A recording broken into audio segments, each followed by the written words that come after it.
ক্ষমতাচ্যুত হওয়ার পর সিরিয়ার প্রেসিডেন্ট বাশার আল আসাদ পরিবার নিয়ে রাশিয়ার মস্কোতে পৌঁছেছেন। রোববার রাশিয়ার রাষ্ট্রীয় গণমাধ্যম সংস্থা ক্রেমলিনের সূত্রের বরাত দিয়ে এ তথ্য জানিয়েছে ব্রিটিশ সংবাদ মাধ্যম বিবিসি।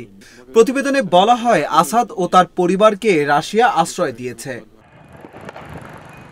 এর আগে সিরিয়ার রাজধানী দামেস্ক দখল করে মুক্ত ঘোষণা করেন বিদ্রোহীরা। রোববার তারা দামেস্ক দখল করে প্রেসিডেন্ট বাশার আল আসাদ সরকারের পতনের ঘোষণা দিয়েছেন। কাতার ভিত্তিক সংবাদ মাধ্যম আল জাজিরার প্রতিবেদনে এ তথ্য জানানো হয়েছে। বিদ্রোহীরা এক বিবৃতিতে বলেছেন, অত্যাচারী বাশার আল আসাদ পালিয়ে গেছেন। আমরা দামেস্ককে অত্যাচারী বাশার আল আসাদের হাত থেকে মুক্ত ঘোষণা করছি। বিদ্রোহীদের তোপের মুখে দেশ ছেড়ে ইরাক পালাচ্ছে সিরিয়ার প্রেসিডেন্ট বাশার আল আসাদের সেনাবাহিনী।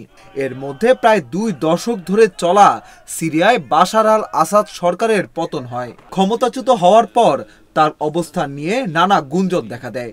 অবশেষে তার অবস্থানের কথা জানা গেল। 15 মিনিটের মধ্যে বাংলাদেশ ক্লিয়ার করবেন বলে হুঙ্কার দিয়েছেন বিজেপি নেতা ও তেলেঙ্গানার এমপি টি রাজা সিং। তিনি ভারতের প্রধানমন্ত্রী নরেন্দ্র মোদীকে অনুরোধ করে বলেন, মাত্র 15 মিনিটের জন্য বাংলাদেশ সীমান্ত খুলে দিন। বাংলাদেশে হিন্দুদের ওপর যে নির্যাতন চলছে সেই পরিস্থিতি ক্লিয়ার করে দেব। ভারতীয় সংবাদ মাধ্যম ইন্ডিয়ান এক্সপ্রেস জানিয়েছে, গতকাল রোববার দক্ষিণ গোয়ার কুরচোর্মে বিশ্ব হিন্দু পরিষদ এবং বজরং দল আয়োজিত এক অনুষ্ঠানে বক্তৃতা দিতে গিয়ে টি রাজা সিং এসব কথা বলেন। বিজেপির এই নেতা বলেন, বাংলাদেশে হিন্দুদের হত্যা করা হচ্ছে এবং তাদের দোকান লুট করা হচ্ছে। তারা সাহায্যের জন্য আবেদন করছে। আমি বলতে চাই, বাংলাদেশের হিন্দুদের সুরক্ষার জন্য আমরা লড়াই করতে প্রস্তুত। মোদিজি কেবল 15 মিনিটের জন্য দরজা খুলে দিন, আমরা কাজটি করব। এ সময় মঞ্চে বাংলাদেশের জাতীয় পতাকা ছিঁড়ে ফেলেন রাজা সিং। তারপর বলেন, যারা ভারতের বিরুদ্ধে যাবে তারা একই পরিণতির শিকার হবে। এ সময় তিনি একটি তলোয়ারও বের করেন এবং বলেন, এই তলোয়ার কেবল খোপের মধ্যে পুরে রাখার জন্য নয়, এটি প্রতিটি হিন্দুর বাড়িতে থাকা উচিত। বিরোধী দল কংগ্রেস গোয়ার মুখ্যমন্ত্রী প্রমোদ সাওয়ান্তের কাছে রাজা সিং এর গোয়া সফর বাতিলের আবেদন জানিয়েছিল এবং তাকে বিতর্কিত ব্যক্তি, যার ঘৃণামূলক বক্তব্য এবং সাম্প্রদায়িক উস্কানির ইতিহাস রয়েছে বলে অভিহিত করেছিল। শুক্রবার কংগ্রেস বলেছিল, এই সফর গোয়ার সাম্প্রদায়িক সম্প্রীতি নষ্ট করতে পারে এবং শান্তিপূর্ণ গন্তব্য হিসেবে গোয়ার সুনাম ক্ষুণ্ণ করতে পারে।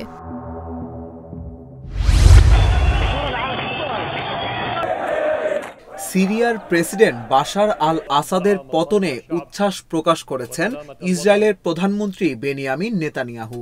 বাশারের পতন হিজবুল্লাহ ও ইরানের বিরুদ্ধে ইসরায়েলি বাহিনীর অভিযানের সরাসরি ফলাফল বলে দাবি করেন তিনি। ফক্স নিউজ ও টাইমস অফ ইসরায়েলের প্রতিবেদনে এ তথ্য জানা গেছে।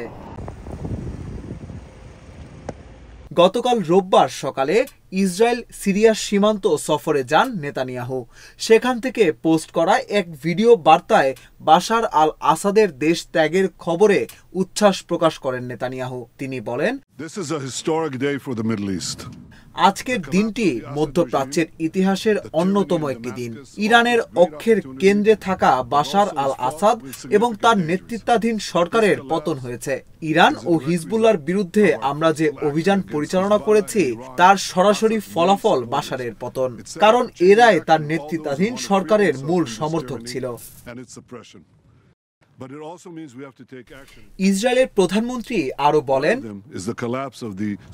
এই বিজয় শুধু এখানেই থেমে থাকবে না। মধ্যপ্রাচ্যের যেসব দেশের জনগণ দমন পীড়ন এবং নিষ্ঠুর সরকারের হাত থেকে পরিত্রাণের পথ খুঁজছেন, তাদের মধ্যে চেইন রিঅ্যাকশনের মতো এটি ছড়িয়ে পড়বে। That no hostile force embeds itself right next to the border of Israel. সিরিয়ায় বাশার আল আসাদের পতন ইরানের জন্য একটি বড় আঘাত। এখন তাদের লেবানন অঞ্চলে প্রভাব বিস্তারের পথ সংকুচিত হয়ে পড়বে। লেবাননের মিত্র হিজবুল্লাহর কাছে স্থলপথে পৌঁছানোর সুযোগ পাবে না ইরান।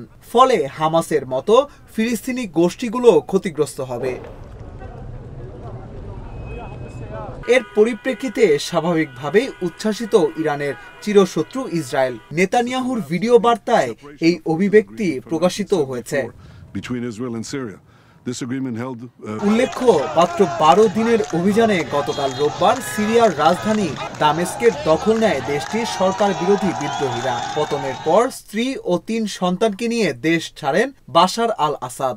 রাশিয়ার পক্ষ থেকে বলা হয়েছে, বাশার আল আসাদ এবং তার পরিবারের সদস্যদের রাজনৈতিক আশ্রয় দিয়েছে মস্কো।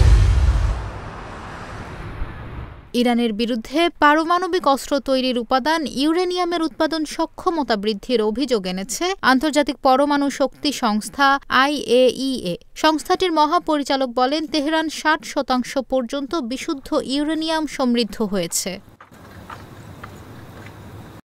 ইউরেনিয়াম সমৃদ্ধকরণের এমন উদ্যোগে ইরান শিগগিরই আরও 4টি পারমাণবিক অস্ত্র তৈরি করতে পারবে বলেও অভিযোগ করেছে IAEA। বার্তা সংস্থা রয়টার্সের এক প্রতিবেদন থেকে এ তথ্য জানা যায়। বরাবরই পারমাণবিক অস্ত্র তৈরি করতে যাওয়ার অভিযোগ অস্বীকার করে আসছে তেহরান। তবে পশ্চিমা দেশগুলোর অভিযোগ, কোন কারণে ইউরেনিয়াম সমৃদ্ধ করছে সে ব্যাখ্যা দেয়নি ইরান। তাদের দাবি, পারমাণবিক অস্ত্র তৈরি করা ছাড়া কোনো দেশ এ ধরনের ইউরেনিয়াম সমৃদ্ধ করে না। এদিকে 5% বিশুদ্ধ ইউরেনিয়াম সংগ্রহের কথা স্বীকার করেছে ইরান।